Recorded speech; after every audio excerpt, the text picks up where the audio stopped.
जो मंजिलों को पाने की चाहत रखते हैं, जो मंजिलों की पाने की चाहत रखते हैं, वो समुद्रों पर भी पत्थरों के पुल बना देते हैं। वो समुद्रों पर भी पत्थरों के पुल बना देते हैं। जय हिंद, जय हमारी भारत। स्टडी फॉर अर्थव्यवस्था माई क्लास। भाग 2 कक्षा 10 का दूसरा वीडियो बनाने जा रहे हैं।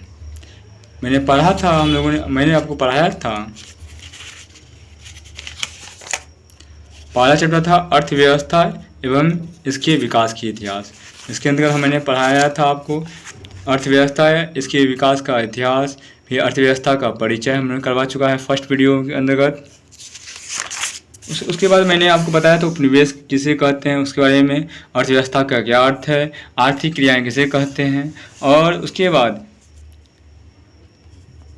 बाद मैंने आपको बताया था अर्थव्यवस्था किसे कहते हैं। अर्थशास्त्रियों के अनुसार अलग अलग अर्थशास्त्रियों के अनुसार उन्हें डिफिनेशन में परिभाषित किया गया है। आज हम लोग डिस्कशन करने जा रहे हैं अर्थव्यवस्था की संरचना या ढांचा। अर्थव्यवस्था की संरचना का मतलब होता है उन्हें क्षेत्र के अनुसार कितने भागों में बांटा गया है। क्षेत्र के अनुसार 3 भागों में बांटा गया है। पहला क्षेत्र है प्राथमिक क्षेत्र, दूसरा क्षेत्र है द्वितीयक क्षेत्र, और तीसरा क्षेत्र है तृतीयक क्षेत्र या सेवा का क्षेत्र। इसके अंदर में पढ़ेंगे हम लोग प्राथमिक क्षेत्र किसे कहते हैं। प्राथमिक क्षेत्र के अंतर्गत कृषि, पशुपालन, वन, मछली का पालन को हम लोग प्राथमिक क्षेत्र कहते हैं। द्वितीय क्षेत्र के अंतर्गत उद्योग, निर्माण, गैस एवं बिजली, उद्योग में कुटीर, लघु, मध्य, बड़े, ये सब द्वितीय क्षेत्र के अंदर आएंगे। तृतीय क्षेत्र बैंक, परिवहन, संचार, व्यापार, अन्य सेवाएं भी आपको तृतीय क्षेत्र के अंदर आएंगे। प्राथमिक क्षेत्र किसे कहते हैं? ऐसा क्षेत्र जो हमें प्राकृतिक के द्वारा उपलब्ध होता है उसे हम लोग प्राथमिक क्षेत्र कहते हैं, जैसे कृषि, पशुपालन, मछली पालन, जंगल इत्यादि। द्वितीय क्षेत्र किसे कहते हैं?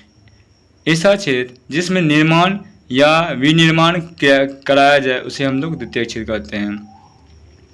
गैस, बिजली, जैसे मकान बनाना, कोई दुकान लगाना, मतलब छोटा सा जहाँ पे हम लोग जैसे लोहा का ग्रिल बनाना, घर इत्यादि। तृतीय क्षेत्र ऐसा क्षेत्र जिसके माध्यम से समाज या देश या राज्य का सेवा किया जाए, जैसे क्या है बैंक, परिवहन, संचार, व्यापार, ये सब तृतीय क्षेत्र के अंतर्गत आते हैं। अब देखिए क्या है, आपसे पूछा जा सकता है कि खेती ये कौन से क्षेत्र में आते हैं? प्राथमिक क्षेत्र के अंतर्गत आएंगे। जो भी हमें प्राकृतिक से प्राप्त हो, जो भी क्षेत्र से हमें जिस क्षेत्र से हमें प्राकृतिक के माध्यम से प्राप्त होता है उसे हम लोग प्राथमिक क्षेत्र कहते हैं। जिस क्षेत्र में निर्माण और विनिर्माण का कार्य होता हो उसे हम लोग द्वितीय क्षेत्र कहते हैं। जिस क्षेत्र से सेवा का क्षेत्र, जिस क्षेत्र में सेवा की बात हो, जिस क्षेत्र से सेवा किया जाए उसे हम लोग तृतीय क्षेत्र कहते हैं। और आगे हम लोग देखते हैं अर्थव्यवस्था के प्रकार। अर्थव्यवस्था के प्रकार को 3 भागों में बांटा गया है। पहला है पूंजीवादी अर्थव्यवस्था। अब क्या है पूंजीवादी अर्थव्यवस्था कहते हैं किसे? ऐसा अर्थव्यवस्था जो उत्पादन का जो साधन खुद के लिए निजी ही के पास हो, इसका लाभ भी निजी व्यक्ति उठाता हो, उसे पूंजीवादी अर्थव्यवस्था कहते हैं। जैसे इसे पूंजीवादी अर्थव्यवस्था के अंतर्गत देश आएंगे अमेरिका, जापान, ऑस्ट्रेलिया इत्यादि। ये सब देश जो हैं पूंजीवादी अर्थव्यवस्था के अंदर आते हैं। यहाँ पे जो भी प्लांट लगाया जाता है आदमी खुद के प्रॉफिट के लिए और अपने लाभ के लिए लगाते हैं। दूसरा है समाजवादी अर्थव्यवस्था किसे कहते हैं?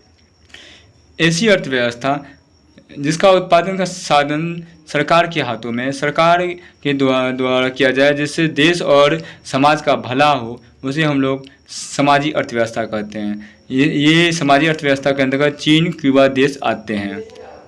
और मिश्रित अर्थव्यवस्था किसे कहते हैं? ऐसी अर्थव्यवस्था जिसमें पूंजीवादी और समाजवादी दोनों का मिश्रण हो उसे हम लोग मिश्रित अर्थव्यवस्था कहते हैं। इसमें आ जाएंगे भारत। अर्थव्यवस्था का विकास देखिए, जिस तरह एक पौधे अर्थव्यवस्था का विकास एक लंबा इतिहास होता है, अर्थव्यवस्था का विकास में एक लंबा इतिहास का मानदंड होता है। जिस तरह एक पौधे के विकास करने में जिस तरह बड़ा समय लगता है, उन्हें विकास करने में, डेवलप होने में बहुत ज़्यादा समय लगता है, उसी तरह इसे अर्थव्यवस्था को डेवलप करने में भी समय लगता है। हम देख लेते हैं पौधे की स्थिति में, उसकी जब वो पौधे जवान होते हैं तो फल एवं सब्जी और डाली मानव हित के लिए प्रॉफिट करते हैं, मतलब मानव हित को हित पहुंचाते हैं और उसे लाभ पहुंचाते हैं। उसी तरह ये अर्थव्यवस्था भी परिवर्तन होते हुए ही हमें भी क्या देता है, जिस तरह हम लोग अर्थव्यवस्था में परिवर्तन करते हैं, जिस तरह इसमें डेवलप करेंगे, चेंजिंग लाएंगे, उस तरह हमें लाभ मिलती है।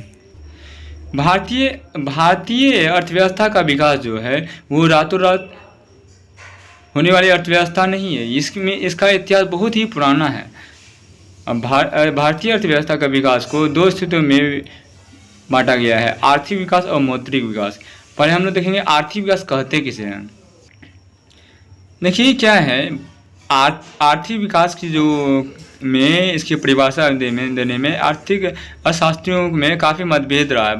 बहुत सारा ही इसमें डिस्कशन होने पे उन्होंने परिभाषित किया है कि श्रम शक्ति की वृद्धि दर और दूसरी जनसंख्या वृद्धि के बीच का संबंध को ही हम लोग आर्थिक विकास कहते हैं।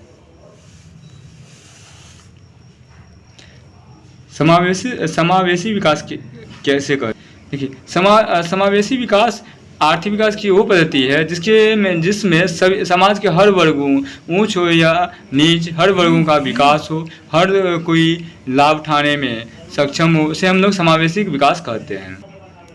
आज की क्लास यहीं पे। जय हिंद, जय भारत।